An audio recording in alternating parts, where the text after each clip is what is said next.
paz do Senhor Jesus a todos. Estamos aqui novamente para darmos continuidade ao estudo da Palavra de Deus sobre o Apocalipse. E hoje a nossa aula já é a sexta aula, né? Temos caminhado aí já bastante, temos falado nas últimas aulas um pouco sobre o período da grande tribulação. Eu vou dar um pouco de continuidade nisso hoje, ainda que eu falei que eu não ia detalhar muitas coisas, ia falar mais dos acontecimentos, mas achei importante falar um pouco mais sobre esse período da tribulação, até porque fica claro quando nós vamos caminhando durante esse período, o quanto esse tempo é um tempo realmente voltado para a redenção de Israel, né, e que a igreja não faz parte disso, que a igreja já foi arrebatada. Então afirma a posição do arrebatamento que é feito antes da tribulação. Amém? Vamos lá então, pega aí a sua Bíblia, né, acione aí o seu celular, aí onde tem a sua Bíblia gravadinha aí também. Vamos lá em Apocalipse, capítulo 12. Nós vamos ler a partir do versículo 1, né? Acompanhando comigo aí. Olha o que diz aqui Apocalipse 12, a partir do versículo 1. Apareceu no céu um sinal extraordinário, uma mulher vestida do sol, com a lua debaixo dos seus pés e uma coroa de 12 estrelas sobre a cabeça. Ela estava grávida e gritava de dor, pois estava para dar à luz. Amém? Vamos fazer uma pausa aqui. Algumas vezes há uma confusão aqui nesse texto, principalmente por aqueles que querem afirmar ou querem comprovar que o arrebatamento acontece ou no meio da tribulação ou depois da tribulação. Muitos vão olhar para esse texto e dizer que essa mulher é a igreja. Nós vamos ver que vai haver uma perseguição aqui contra essa mulher, e como a igreja também é perseguida em muitas épocas, né, houve perseguição contra a igreja, e haverá também no final dos tempos também. Muitos afirmam que aqui é a igreja, né, até porque pegam aqui essas 12 estrelas como se fossem os 12 apóstolos, né, essa questão toda. Mas se nós analisarmos bem aqui, eu quero fazer isso com você, olha que interessante, quem é essa mulher? Essa mulher aqui, ela é Israel, ela não é a igreja. E o que eu uso para poder comprovar isso aqui? Olha que interessante. A palavra fala que ela está vestida do sol, com a lua debaixo dos pés, e tem uma coroa de 12 estrelas na cabeça. Há uma outra analogia muito parecida com essa, lá no livro de Gênesis, onde se fala de Israel. Vamos lá, abra aí a sua Bíblia em Gênesis 37, do versículo 9 até o versículo 11. Olha o que diz aqui. Depois teve outro sonho e contou aos seus irmãos. Aqui está falando de José. Tive outro sonho, e desta vez o sol, a lua e 11 estrelas se curvaram diante de mim. Quando contou ao pai e aos irmãos, o pai o repreendeu e lhe disse: que sonho foi esse que você teve? Será que eu, sua mãe e seus irmãos viremos a nos curvar até o chão diante de você? Assim seus irmãos tiveram ciúmes dele. O pai, no entanto, refletia naquilo. Quando José tem esse sonho aqui, Deus está lhe mostrando, né, sobre o que aconteceria com Israel. Jacó se torna depois Israel. Está falando do povo de Israel, né? E olha que interessante aqui, né? O pai de José, Jacó, representa o sol, a mãe representa a lua. O próprio Jacó tem esse entendimento. Os seus irmãos são as 11 estrelas que ele está vendo, porque uma das estrelas é ele, porque José também é uma tribo de Israel. Então essa analogia, ela se compara muito, né, muito próximo daquilo, ou até parecida, bem parecida com aquilo que nós vemos aqui nesse texto de Apocalipse, né? Outra coisa também interessante sobre o que fala da mulher aqui. Ela estava grávida e para dar à luz. Essa é a visão que João está tendo. Jesus nasce de Israel e não da igreja.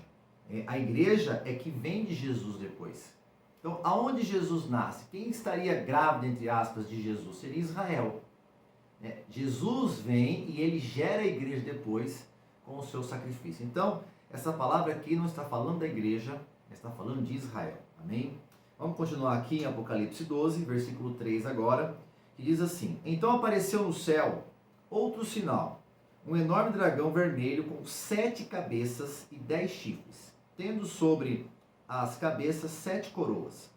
Sua cauda arrastou consigo 1/3 das estrelas do céu, lançando na terra.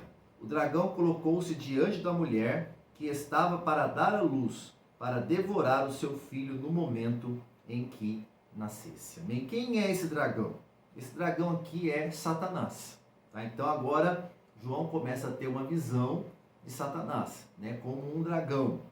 A palavra fala que ele tem 7 cabeças. Essas 7 cabeças provavelmente são 7 reinos. Um dos estudos que eu estava vendo, até um pouco antes de começar a dar esse estudo aqui, os teólogos aqui afirmavam até uma coisa que é bem interessante, que essas 7 cabeças provavelmente representam 7 reinos, né? Os principais reinos que foram contra Israel na história de Israel. Então, um desses seria o Egito, que escravizou Israel por 400 anos. O outro reino seria a Síria, que foi quem levou cativo o reino do norte, que é Israel, depois que houve a divisão dos reinos. A Babilônia, que levou cativo o povo de Judá. Os Medo-Persas, né, que também reinaram sobre tudo depois. A Grécia. Roma também foi um império que foi contra o povo de Israel. E o último, que seria a 7ª cabeça, então, é o reino do anticristo. Tá? Então essa é uma visão que tem, eu achei bem interessante aqui repartir com vocês. Outra coisa, o dragão aqui fala que o dragão arrastou 1/3 das estrelas do céu. Nós entendemos quando houve a rebelião de Satanás lá no céu contra Deus, quando ele é expulso do céu, né, do céu dos céus, né, que estava ali na presença de Deus, ele consegue levar consigo, arrastar consigo 1/3 dos anjos do céu. Né? Outra coisa, o dragão se coloca contra a mulher para lhe devorar o filho. Quando Adão e Eva pecam, né, a serpente ali, né, possuída por Satanás, né, vai induzir a mulher, e quando Deus então vai até ali e começa a falar com eles e determinar a consequência daquilo que aconteceria pelo pecado deles, quando ele chega na serpente, o que ele fala para a serpente?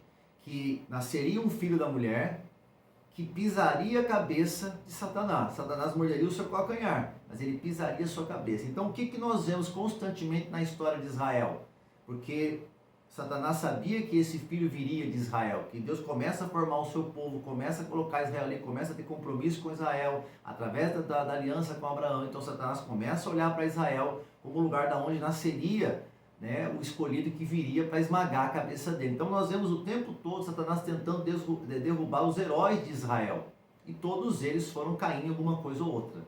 Até que chega Jesus, que não erre nada, não peque nada. Esse pisa a cabeça de Satanás, toma ali a autoridade também, né, e cumpre isso aqui.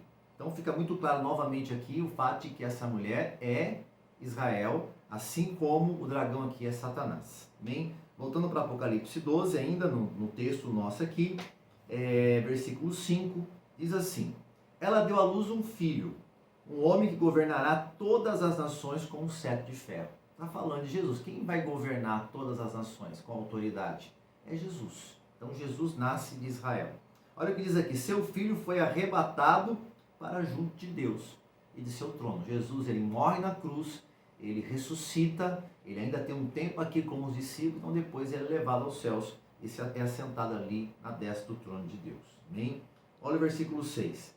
A mulher fugiu para o deserto, para um lugar que lhe havia sido preparado por Deus, para que ali a sustentasse durante 1260 dias. Né? Lembra que eu falei que o período, né, da grande tribulação é um período de 7 anos, né, que a gente entende que a primeira parte é a tribulação, a segunda parte, os últimos 3 anos e meio, a grande tribulação, e que esse período de 3 anos e meio é um período exatamente de 1260 dias. Então aqui já está falando da segunda parte da tribulação, quando o acordo ele é rompido, o acordo de paz na metade do tempo da tribulação é rompido, então se começa uma perseguição, né, contra o povo de Israel. De princípio, na primeira parte se constrói o templo, há toda ali uma comunhão, há uma aliança de paz com o povo árabe, né, o anticristo vai prover tudo isso, algo que aos nossos olhos hoje, humanamente falando, é impossível. Nós sabemos que vai acontecer porque cremos na palavra de Deus,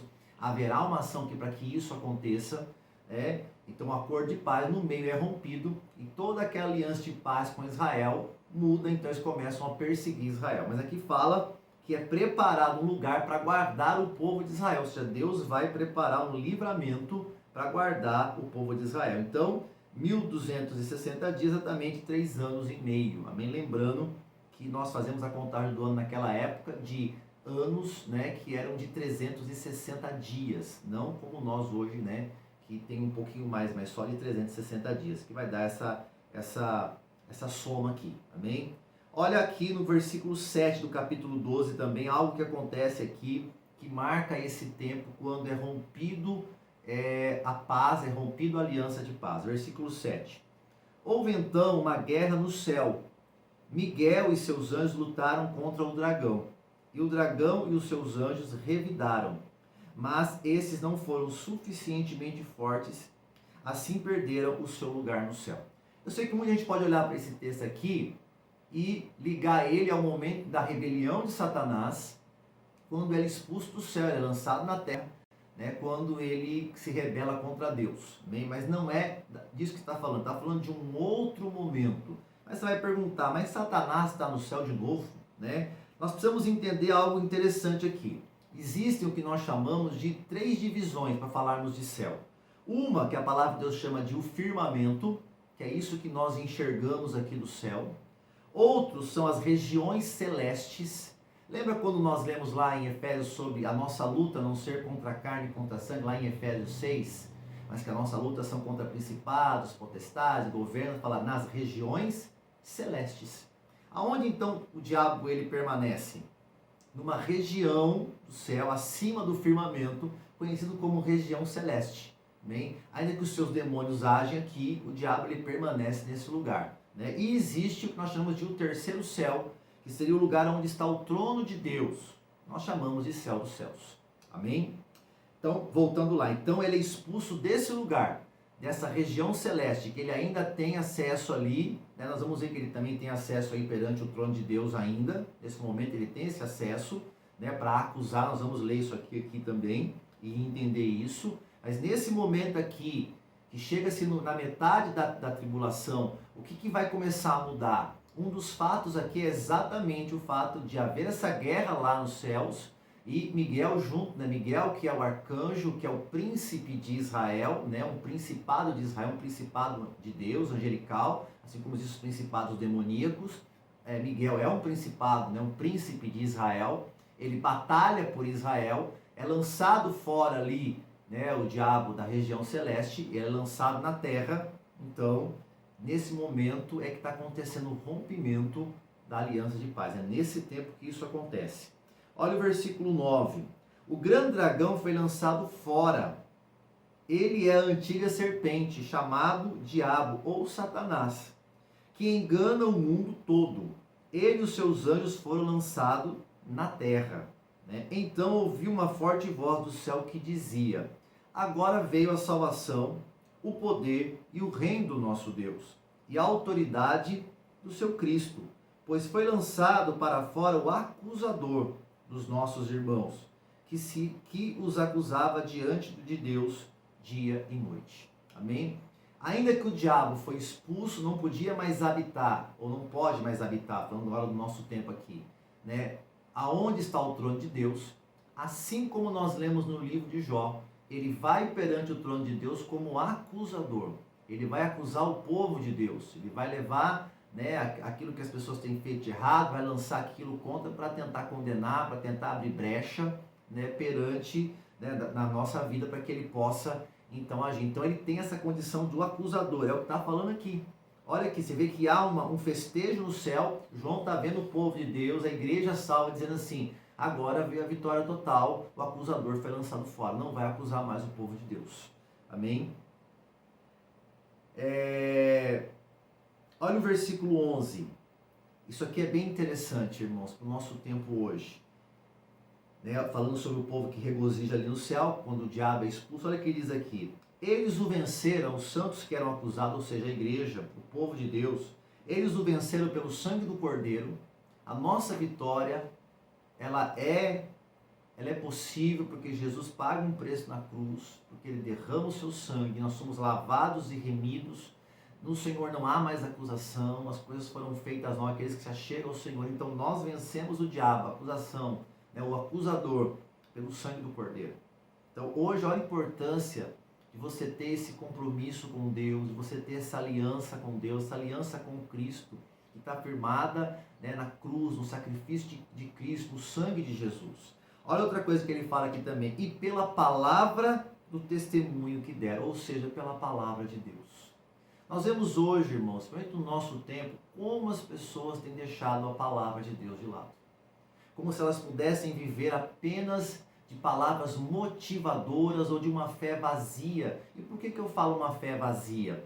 Porque a palavra de Deus fala que a fé vem pelo ouvir e o ouvir vem pela palavra de Deus. Ou seja, onde existe uma fé verdadeira, legítima, que nos dá vitória? É quando lemos a palavra de Deus, entendemos a palavra de Deus, caminhamos na palavra de Deus, isso gera fé verdadeira na nossa vida.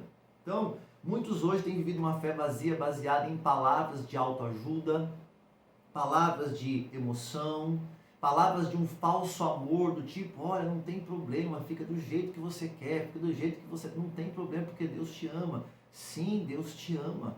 E Ele enviou Jesus para morrer na cruz, Ele enviou a sua palavra para que a nossa vida seja transformada. Amém? Então, como é que se vence o inimigo? Como é que se vence o acusador? E olha a vitória final que está sendo marcada por isso, pelo sangue do Cordeiro e pela palavra do testemunho que deram. Agora, olha que coisa interessante. Diante da morte, não amaram a própria vida. Jesus disse isso, né, nos evangelhos. Aquele que tenta guardar a sua vida, perde. Mas aquele que entrega a sua vida por amor de Cristo, esse achará novamente. Amém? Então, olha que interessante aqui, irmãos. O que tem mais valor para você? Né? A sua vida nessa terra ou a sua vida com Cristo na eternidade. Amém? Pense bem nisso, porque isso nos dá vitória. Versículo 12. Portanto, celebrem os céus e os que nele habitam. Por quê? Porque o acusador foi expulso. Amém? Mas olha o restante do versículo. Mas ai da terra e do mar, pois o diabo desceu até vocês. Ele está cheio de fúria, pois sabe que lhe resta pouco tempo. Então, olha o que está acontecendo aqui. O diabo é expulso. Ele não pode mais acusar perante Deus, mas ele vai lançar toda a sua fúria contra a terra e contra os habitantes da terra. É nesse momento aqui que está tendo o rompimento da aliança, né? A própria pessoa que será o anticristo, que tem o espírito do anticristo, vai ser possuída por Satanás e vai se lançar aqui, irmão, de um ataque furioso contra as nações e principalmente, né, contra aqueles que forem contra o governo do anticristo, né? E nesse caso aqui especificamente o povo judeu e os convertidos na tribulação, aqueles que não foram arrebatados, mas se deram conta depois e se arrependeram. Então ele fala que ai da terra, né? Será um tempo realmente terrível. Versículo 13. Quando o dragão viu que havia sido lançado à terra, começou a perseguir a mulher que dera à luz ao menino. Novamente aqui falando sobre a perseguição que ele vai realmente vai empenhar contra o povo de Israel. Mas foram dadas à mulher as duas asas da grande águia, para que ela pudesse voar para um lugar que lhe havia sido preparado no deserto, onde seria sustentado durante um tempo, tempos, né, que está no plural, e meio tempo, né, meio tempo, 3 anos e meio tempo. Aí depois está tempos no plural, ou seja, 2 aqui, né, que pode ser de mais, no caso aqui é de 2, e meio tempo, ou seja, os 3 anos e meio. Fora do alcance da serpente, ou seja, Deus, quando se levantar essa perseguição contra o povo de Israel para destruir, Deus vai operar livramento e haverá um lugar onde ele vai guardar o povo de Israel. Amém? Então a serpente fez jorrar da sua boca água como um rio para alcançar a mulher e arrastá-la com a correnteza. A terra, porém, ajudou a mulher, abrindo a boca e engolindo o rio que o dragão fizera jorrar da sua boca. Ou seja, ele vai lançar algo contra o povo de Israel, então Deus vai operar mais um livramento. O dragão irou-se contra a mulher e saiu para guerrear contra o restante da sua descendência, os que obedecem os mandamentos de Deus e se mantêm fiéis ao testemunho de Jesus. Olha que interessante aqui. Para quem que ele vai voltar a fúria dele no momento que ele não consegue estar alcançando Israel ali? Né? Sobre um povo que guarda o mandamento de Deus, né? E se mantém fiel ao testemunho de Jesus. Muitas vezes nós falamos sobre mandamentos ainda a ser guardados, não há, é só aquilo do Velho Testamento, tempo da graça não tem mais. Nós vemos aqui que no final dos tempos, guardar os mandamentos fará a diferença. Ai, pastor, mas quem guardar o mandamento vai ser perseguido pela serpente, mas vai ser guardado por Deus. Amém? Então o dragão se pôs em pé na areia do mar. Agora, olha aqui, começando o capítulo 13, que está dentro desse momento aqui ainda, desse tempo em que foi rompido, né? Nós vamos ver algumas coisas que está falando desse tempo que foi rompido a aliança de paz, no meio dos 3 anos e meio, falando agora um pouco mais do anticristo. Então aí Apocalipse 13, versículo 1 diz assim: vi uma besta, essa besta aqui, né, essa fera, é o anticristo, né, a maneira como João está enxergando ali essa pessoa, que sai do mar. Tinha 10 chifres, guarda isso, 10 chifres, 7 cabeças, tá?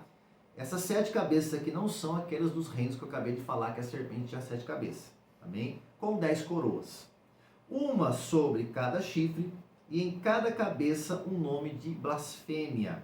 A besta que vi era semelhante a um leopardo, mas tinha pés como os de urso e boca como de leão.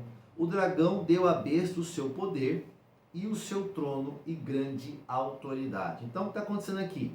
Lá, 10 chifres, vamos começar com isso aqui. Chifre representa autoridade. Amém? Na Bíblia, chifre é autoridade, poder. E isso fala de 10 nações, ainda que todo mundo vai estar alinhado ali com o anticristo, mas 10 nações darão autoridade, suporte ao anticristo. Amém? Vá lá em Apocalipse agora comigo, ainda em Apocalipse, só que no versículo 17. Vamos ler do versículo 11 até o 14 para confirmar isso aqui que eu estou falando aqui do capítulo 13. Lá no capítulo 17, versículo 11 e 14, diz assim: a besta que era e agora não é o 8º rei. Um dos 7. E caminha para a perdição. Os 10 chifres que você viu são 10 reis que ainda não receberam o reino, mas que por uma hora receberão autoridade como reis, juntamente com a besta. Ou seja, esses líderes que no tempo lá da tribulação, né, vão dar autoridade para o anticristo, eles ainda não receberam ainda o seu reino. Ou seja, são líderes que ainda virão, amém? E que por um determinado período de tempo, né, limitado aqui, reinarão junto com o anticristo, amém? Darão autoridade para ele. Versículo 13, eles têm um único propósito, olha qual que é a intenção deles, e darão o seu poder e a sua autoridade à besta, amém? Vão estar unidos em um propósito para dar autoridade ao anticristo. Olha o que eles farão aqui, versículo 14. Guerrearão contra o Cordeiro, mas o Cordeiro os vencerá, pois é o Senhor dos senhores, o Rei dos reis. E vencerão com eles os seus chamados, escolhidos e fiéis. Né? Apesar de, durante esses últimos 3 anos e meio, se levantarem com toda essa fúria também contra o Cordeiro, no final das coisas aqui, no resumo de tudo, quando finalizar, quando Jesus vier para começar o seu reino milenar, ele vai vencer todos eles. Amém? Voltando para o texto lá de Apocalipse 13, outra coisa que fala aqui, que havia escrito nos chifres o quê? Nomes de blasfêmias, ou seja, ofensas contra Deus, oposição contra Deus. Esses reinos serão reinos que serão opositores de Deus, amém? Vão se opor a Deus. Aí fala aqui sobre a aparência dele ser como de leopardo, urso e leão, amém? Desse anticristo aí, né? Desse homem, a figura que ali João está vendo. Isso fala sobre poder de destruição. São 3 animais muito poderosos. Fala sobre poder militar. Para você poder entender um pouco mais como se fala de poder militar, né, de autoridade também, vai lá em Daniel comigo. Daniel capítulo 7, do versículo 1 até o versículo 8. Quando o rei tem ali um sonho, Daniel vai interpretar o sonho para ele ali. Né? Olha o que ele diz aqui. No 1º ano de Belsazar, rei da Babilônia, Daniel teve um sonho. Na verdade, quem teve o sonho foi Daniel, né? Eu confundi aqui com o outro lá. Quem tem o Nabucodonosor é o outro sonho. Esse aqui é Daniel que tem. Amém? E certas visões passaram por sua mente, estando ele deitado em sua cama. Ele escreveu o resumo do seu sonho.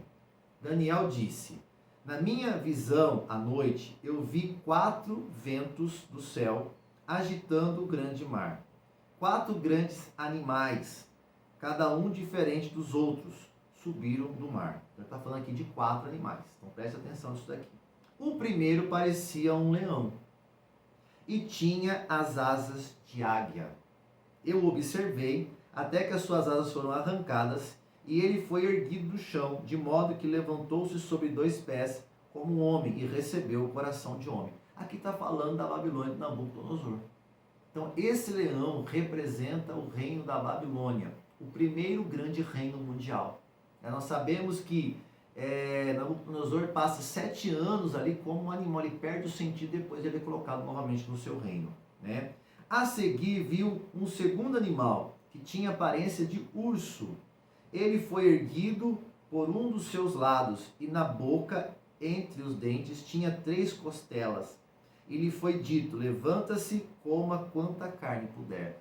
Dentro desse sonho aqui, esse urso, ele é o reino Medo-Persa, que foi um reino conquistador, violento, né? Essa violência do urso. Mais uma figura daquilo que João está vendo lá do anticristo. Olha o versículo 6.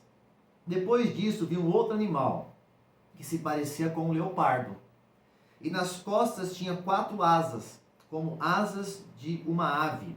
Esse animal tinha 4 cabeças e recebeu autoridade para governar. Esse leopardo representa exatamente o reino da Grécia, né? O reino da Grécia se tornou um grande conquistador através de Alexandre o Grande, mas que morre muito cedo, Alexandre. Você pode ver lá na história, pega os livros de história. E o seu reino é exatamente dividido em 4 reinos, por isso que ele fala aqui de 4 cabeças. Então isso aqui representa o reino da Grécia. Então nós estamos vendo aqui as 3 figuras, né, que compõem ali a visão que João está tendo do anticristo: o leopardo, o urso e o leão. Agora olha o versículo 7. Na minha visão à noite, vi ainda um 4º animal, aterrorizante, assustador e muito poderoso. Tinha grandes dentes de ferro, com as quais despedaçava e devorava suas vítimas, e pisoteava tudo o que sobrava. Era diferente de todos os outros anteriores, e tinha 10 chifres. Enquanto eu estava refletindo nos chifres, vi um outro chifre pequeno, que surgiu entre eles, e 3 dos primeiros chifres foram arrancados para dar lugar a ele. Este chifre possuía olhos como olhos de um homem e uma boca que falava arrogância. Então ele está falando aqui, ele está vendo aqui, né, Daniel, um 4º reino. Quem vem depois da Grécia? A Roma. Mas também quando nós olhamos para o que será o reino do anticristo, ele vai ter a sua maior, o seu núcleo ali exatamente no que compreendeu o reino de Roma. Então o reino de Roma representa muito o que vai ser o reino do anticristo. E olha que interessante, esse 4º aqui não tem aparência de um animal normal. Ele foge. Você pode ver que ele foge à descrição de um animal normal. Quando João olha lá, ele vê o leão, ele vê o urso na figura do anticristo, né? Ele consegue ali identificar uma junção dessas coisas. Daniel vê isso até separadinho. Nós vemos aqui esse outro reino, esse 4º como algo que é muito terrível. Então nós entendemos aqui que isso é o reino já do anticristo. Amém?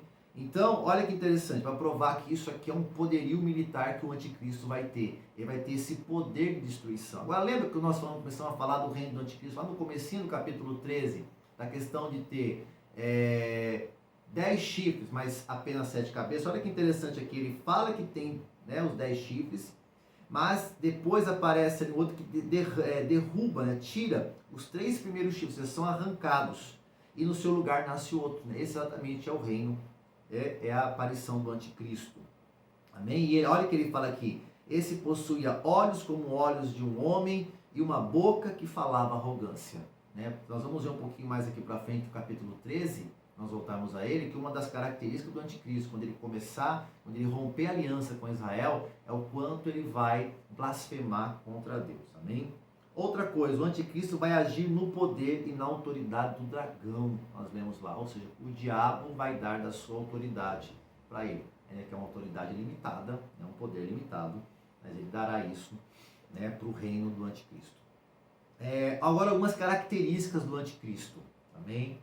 Vai lá em Daniel, capítulo 8, versículo 23, que diz assim: no final do reinado deles, quando a rebelião dos ímpios tiver chegado ao máximo, surgirá um rei de duro semblante, mestre em astúcia. Isso aqui é uma das características do anticristo, né? Alguém que será mestre em enganar. Ele vai enganar as nações, né? Ele vai enganar os povos, vai enganar as religiões. Né? Daniel 11:36. O rei fará o que bem entender. Ele se exaltará e se engrandecerá acima de todos os deuses, e dirá coisas jamais ouvidas contra o Deus dos deuses. Ele terá sucesso até o tempo que a ira se complete, pois o que foi decidido irá acontecer. Outra coisa, ele vai se levantar contra Deus, ele vai blasfemar contra Deus, ele vai dizer que na verdade ele é Deus. Bem, 2 Tessalonicenses 2:4. Este se opõe e se exalta acima de tudo que se chama Deus ou é objeto de adoração, a ponto de se assentar no santuário de Deus, proclamando que ele mesmo é Deus. Então, quando chegar lá na metade da tribulação, dos primeiros 3 anos e meio, aonde o templo já foi construído, vai ser construído o terceiro templo lá de Israel, em Jerusalém, né? Vai haver lá o acordo, o lugar onde, né, vai ser construído esse templo. Você sabe, para quem não sabe, hoje o lugar onde o povo de Israel entende que era o templo e que eles querem reconstruir o templo, hoje é do domínio da Jordânia aquele lugar. Né? Eles não podem entrar ali é um lugar muçulmano, eles não têm esse direito, mas vai chegar num acordo ali, vão se entender um lugar para se construir o templo, e o povo já vai voltar a sacrificar, vai voltar a frequentar, mas quando chegar na metade da tribulação, vai começar o último período da tribulação, o anticristo vai entrar no templo, né, e ele vai declarar que ele é Deus. Ele vai parar com o sacrifício feito para Deus, e então ele vai declarar que ele é Deus. Amém? Assim como na visão de Daniel, né, que ele fala, né, do que iria acontecer no templo lá, e que Jesus também cita, né, da abominável desolação que aconteceria no templo. Amém? Voltando para Apocalipse 13, versículo 3, diz assim: uma das cabeças da besta parecia ter sofrido um ferimento mortal, mas o ferimento mortal foi curado. Todo mundo ficou maravilhado e seguiu a besta. Né? Vai haver algo contra ele, ele vai ser ferido, mas vai ser curado, e isso vai fazer com que as pessoas admirem mais ele ainda. Adoraram o dragão que tinha dado autoridade à besta, e também adoraram a besta, dizendo: quem é como a besta? Quem pode guerrear contra ela? Então, esse homem que será o anticristo será exaltado, e até mesmo Satanás, que dá autoridade a ele, né, será adorado por muitos. Né? 5. A besta foi dada uma boca para falar palavras arrogantes e blasfemas, e lhe foi autoridade para agir durante 42 meses. Então, novamente, aqui está falando, né, do período de 3 anos e meio. Né? Você pode fazer as contas aí, 42 meses, 3 anos e meio. Né? Então, foi dado a boca para falar arrogância e blasfêmia, e autoridade para agir. Amém? Isso acontece a partir do momento em que Satanás é expulso do céu. Então isso está acontecendo de maneira sincronizada. O diabo é lançado na terra, com toda a fúria que a palavra fala, né, com toda a ira que ele vai se voltar contra aqui, principalmente o povo judeu. Então ele vai capacitar ainda mais o anticristo. Né? Então isso está acontecendo aqui nesse momento aqui. Amém? Como nós vimos lá em Apocalipse 12, 7, 9, falando da guerra que houve lá com Miguel e Satanás é expulso. Versículo 6. Ela abriu a boca para blasfemar contra Deus e amaldiçoar o seu nome e o seu tabernáculo, os que habitam no céu. Foi-lhe dado poder para guerrear contra os santos e vencê-los. Foi-lhe dada autoridade sobre toda a tribo, povo, língua e nação. Então, ele vai guerrear, ele vai blasfemar contra Deus, ele vai vencer de princípio aqueles que estão aqui na terra, que estão servindo a Deus. De princípio, ele vai alcançar algumas vitórias.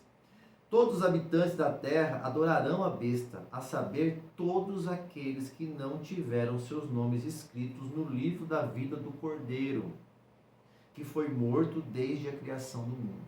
Então, todos naquele momento que não estiverem servindo a Deus, né, vão adorar a besta.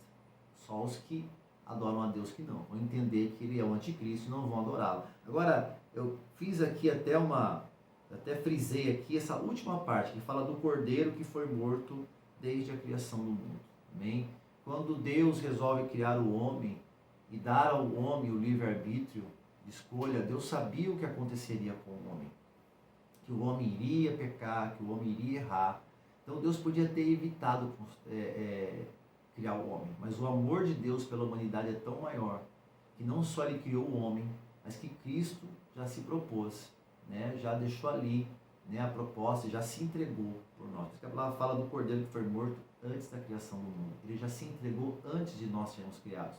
Depois veio e efetuou isso, fisicamente falando aqui, veio e morreu na cruz pela nossa vida. Então isso aqui é maravilhoso, isso aqui é tremendo, esse grande e poderoso amor de Deus pela nossa vida. Amém? Deus podia ter evitado problemas para ele, mas por nos amar, ele nos criou e já preparou o preço da nossa redenção. Isso aqui é maravilhoso. Amém? Nós glorificamos a Deus por isso. Eu glorifico a Deus, exalto a Deus por isso. Irmãos, é sem palavras. É difícil entender como há pessoas que têm um contato com esse Deus tão lindo e não se decidem realmente a servi-lo, a entrar de cabeça, a mergulhar para valer na vontade de Deus. Um Deus que é tão misericordioso, é tão tremendo, é tão amoroso. Né? É maravilhoso Deus, mas é triste a condição de tantos que não tomaram uma posição com o Senhor. Versículo 9. Aquele que tem ouvidos, ouça. Se alguém há de ir para o cativeiro irá. Se alguém há de ser morto, a espada haverá de ser morto. Aqui estão a perseverança e a fidelidade dos santos. Olha o que a palavra está falando aqui. Lá no tempo da tribulação, quando a perseguição começar, muita gente vai ser presa, muita gente vai ser morta, tá? Principalmente decapitado. Essa vai ser uma das execuções mais comuns que haverá no tempo da tribulação. Mas aqui fala sobre a perseverança e a fidelidade dos santos, aqueles que na tribulação entregarem sua vida para Jesus, aqueles que já eram de Cristo, mas não tinham aquele compromisso com Ele, não foram arrebatados e entenderem e se voltarem para o Senhor. Muitos não vão abrir mais mão de Cristo. Então, por Jesus vão ser presos, por Jesus vão ser mortos, vão ser decapitados, mas a palavra fala aqui está a perseverança e a fidelidade dos santos. Não abrem mais mão de uma vida com Deus por causa desse mundo aqui. Amém? Versículo 11 de Apocalipse, começa a falar aqui do falso profeta. Você vai entender que durante esse tempo de tribulação, 3 figuras vão se levantar, né? Tem a figura do dragão, que é o diabo, tem a figura do anticristo, que vai ser mais aparente, mas haverá uma terceira figura, que será o que nós chamamos de um falso profeta. Alguém que representará, principalmente, eu creio, uma unificação de religiões, amém? E que prestarão, né, um serviço, suporte religioso, vão dar confiança, também autoridade para o anticristo. Tá? Então, aqui fala de uma outra besta que se levanta, mas é a figura do falso profeta. Provavelmente será um líder religioso. Olha o que fala aqui. Então vi outra besta que saía da terra, com 2 chifres como cordeiro, mas que falava como dragão. Então tem jeitinho de cordeiro, mas fala como dragão, né, irmão? Não é de Deus, é falso profeta. Exercia toda a autoridade da primeira besta, né? Porque tem autoridade de Satanás na vida dele também. Em nome dela, e fazia a terra e seus habitantes adorarem a primeira besta, cujo ferimento mortal lhe havia sido curado. Lembra que uma das cabeças da besta é ferida, é curada, e o povo se volta a adorar. Quem vai incentivar isso? Essa liderança religiosa, esse falso profeta que vai se levantar, vai dar esse suporte aí, né, ao anticristo. E realizava grandes sinais, vai ter sinais.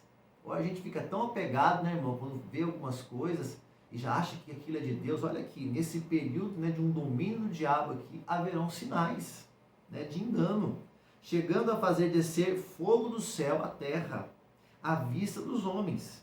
Por causa dos sinais que lhe foi permitido realizar em nome da primeira besta, vai dizer isso aqui é por causa da besta, da autoridade que foi dada, ela enganou os habitantes da terra e ordenou-lhe que fizessem uma imagem em honra da besta, que fora ferida pela espada e contudo reviver. Olha como esse falso profeta, esse líder religioso, né, maligno aqui, vai fazer com que as pessoas adorem o anticristo. De princípio será uma liderança política, né, o anticristo. Mas quando vier o falso profeta, através dos sinais que ele vai fazer para comprovar que tem ali uma força mística, de repente dizer que vem de Deus, né, Então ele vai falar assim, ó, agora nós vamos adorar a besta, nós vamos adorar o anticristo. Por quê? Porque ele foi ferido e ele foi curado milagrosamente. Então vai se fazer uma adoração. Olha aqui, versículo, né? E ordenou que lhe fizesse uma imagem em honra dela, né? Foi-lhe dado poder para dar fôlego à imagem da primeira besta, de modo que ela podia falar e fazer que fossem mortos todos os que se recusassem a adorar a imagem. Então vai ser feita uma imagem. É claro que vamos imaginar João vendo, irmãos, lá na frente, tecnologias que para ele eram absurdas, né? Não sabemos se isso aqui vai ser um robô, se vai ser alguma coisa, né? Ou vai ser realmente algo místico que vai poder se mover, mas que vai poder ter a capacidade das pessoas que passarem por essa imagem, não adorar, de tirar a vida dessas pessoas. Amém? E para nós encerrarmos hoje, do versículo aqui 16, também obrigou todos, pequenos e grandes, ricos e pobres, livres e escravos, a receberem certa marca na mão direita ou na testa. Está falando da marca aqui da besta, né? Para que ninguém pudesse comprar nem vender, a não ser quem tivesse a marca, que é o nome da besta ou o número do seu nome. Então, irmãos, nós sabemos, já temos entendido isso, que futuramente o diabo vai, né, realizar ali o anticristo, ali um meio de se poder se comprar e se vender e se adquirir as coisas, em que será colocado na pessoa uma marca. Isso vai ser um chip, né? A palavra fala que vai ser colocado ou na mão direita ou na testa, creio que por baixo da pele aqui, vai ser um nanorobô, vai ser um chip, nós não sabemos. Até vi esses dias um estudo que fala sobre nanorobôs, né, que futuramente poderão até de certo ponto efetuar certas mudanças na questão do pensamento do ser humano, dar sugestões, né, acessar coisas através desse nanorobô. Se isso vai ser um chip, um robô, eu não sei, mas vai ser algo que, se a pessoa não tiver, ela não vai poder comprar, ela não vai poder vender, ela não vai poder comprar comida, roupa, nada. Mas também aqueles que receberem estarão se colocando debaixo da autoridade da besta. Tá? Então, será uma aliança com ele. Então, todos os que servirem a Deus nessa época, né, os que se converterem nessa época, eles vão se negar a colocar essa marca, porque é a marca da besta. Tá? Até se de repente for algo que possa controlar a mente da pessoa, até para não ser controlado. Né? Mas saberão que é uma marca que associa eles com o anticristo, eles não vão querer. Versículo 18. Aqui há sabedoria. Aquele que tem entendimento calcula o número da besta, pois o número é número de homem. Seu número é 666. Bom, o 6 na Bíblia é sempre número de homem, por isso que fala que é número de homem, né? Esse número, normalmente quando se fala de 7 é número de Deus, é coisa divina, mas 6 é número de homem, né?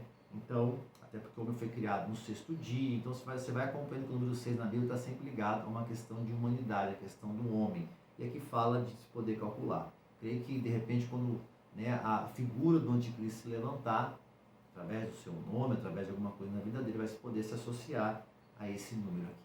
Amém? Nós encerramos por hoje. Semana que vem nós vamos dar continuidade. Que Deus abençoe muito a sua vida e até lá. Amém?